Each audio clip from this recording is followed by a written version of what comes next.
অনেকে জীবন নিয়ে অনেক প্রশ্ন করে, এই জীবনটা রেখে কি হবে? এই জীবনের কোনো মূল্য নেই।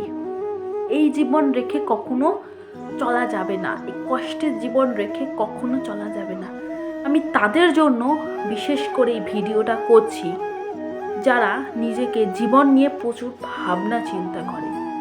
এই জীবনটা কিভাবে চলবে, এই জীবনের ভালো মন্দ সমস্ত কিছু তারা ভাবে। তো আমি বলবো, এই কোনো কিছু না ভেবে তোমরা একটু আমার ভিডিওটা জাস্ট বেশিক্ষণ 5 মিনিট তোমরা একটু টাইম ধরে আমার ভিডিওটা একটু দেখো আমি তোমাদের বুঝিয়ে দেব কিভাবে জীবনটা অতিবাহিত করে।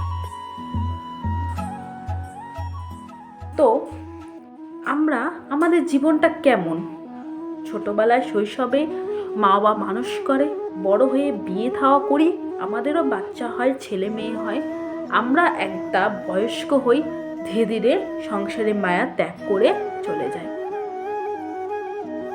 এ থেকে তুমি জানতে পারলে এ থেকে আমরা কি অর্জন করলাম, এই জীবন থেকে আমরা কি বুঝতে পারলাম। তো আমি তোমাদের একটা ছোট্ট একটা কাহিনী বলি।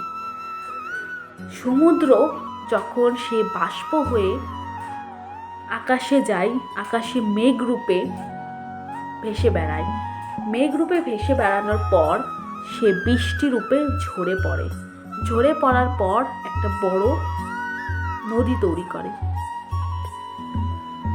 একটা বড় নদী তৈরি করে। নদীর জল ধীরে ধীরে সমুদ্রে গিয়ে মেশে। এবার এই সমুদ্রের জল কখনো নিজেকে প্রশ্ন করে না, আমি কেন এরকম আমার জীবনটা অতিবাহিত করছি। কখনো সে প্রশ্ন করে না যে আমার জীবনে কি পেলাম না পেলাম, কোনো কিছু সে প্রশ্ন করে না। সে শুধু সকলকে আনন্দ প্রদান দিয়েই থাকে। সে শুধু সকলকে কি ভালোবাসা, আনন্দ, সকলকে সহায়তা করে। সে নিজের জীবন নিয়ে কখনো প্রশ্ন করে না। তো তোমরা বলবে কিভাবে এটা সম্ভব? যখন সমুদ্রের জল সমুদ্র অবস্থায় থাকে, তখন বিভিন্ন মানুষকে তার জলের চাহিদা মেটায়। সে যখন বাষ্প হয়ে মেঘ রূপে ওপরে থাকে, তখন চাষিদের মুখে হাসি জোগায়, কারণ চাষিদের আর কিছু না হয় চাষের জমিতে জল দরকার।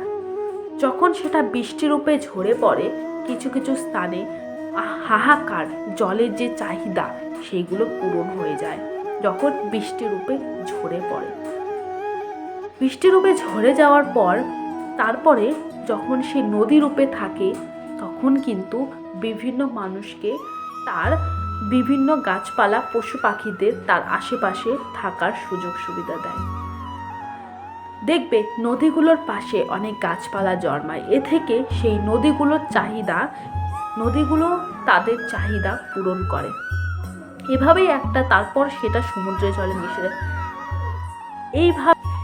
এইভাবে একটা সমুদ্রের জল থেকে শুরু করে এই যে নদীর জলে এসে পৌঁছানো, এতদূর যে কাহিনী, সে কিন্তু কখনো হাল ছাড়েনি, তার কর্ম করে গেছে। সে সবাইকে খুশি রাখার চেষ্টা করেছে, সকলকেই কিন্তু উপকার হিসেবে করেছে। আবার হ্যাঁ, সেই নদীর জলের পরিমাণ যদি বেড়ে যেত তাহলে বন্যা সৃষ্টি হতো। হ্যাঁ, সে অনেকজনকে ক্ষতিও করেছে। তাই কি সে নিজের জীবনটাকে নিয়ে কিন্তু কখনো যাচাই করেনি, নিজের জীবনটাকে কিন্তু শেষ করতে চায়নি। সেরকম মানুষের জীবনটাও যতই কঠিন বাধা আসুক, তার কর্ম ঠিক করে যেতে হবে। সে জীবনটা নিয়ে কখনো প্রশ্ন করো না, কেন এই জীবনটা এরকম হলো, কেন এত খারাপ পরিস্থিতি হলো। এই জীবন নিয়ে কখনো বিচার করো না, শুধু প্রসন্ন মনে নিজের জীবনটাকে অতিবাহিত করো। আর ভালোবেসে সকলের পাশে থেকো। আর জীবনটা অতিবাহিত করার জন্য বেশি কিছু দরকার নেই, শুধু ভালো মনের একটা মানুষ হলেই চলবে। তো আজকের মতো এইটুকুই। ভালো লাগলে লাইক, কমেন্ট, শেয়ার করে দেবে। আজকের মতো এইটুকুই। নেক্সট আবার মোটিভেশনাল ভিডিও নিয়ে চলে আসবো পরের দিন।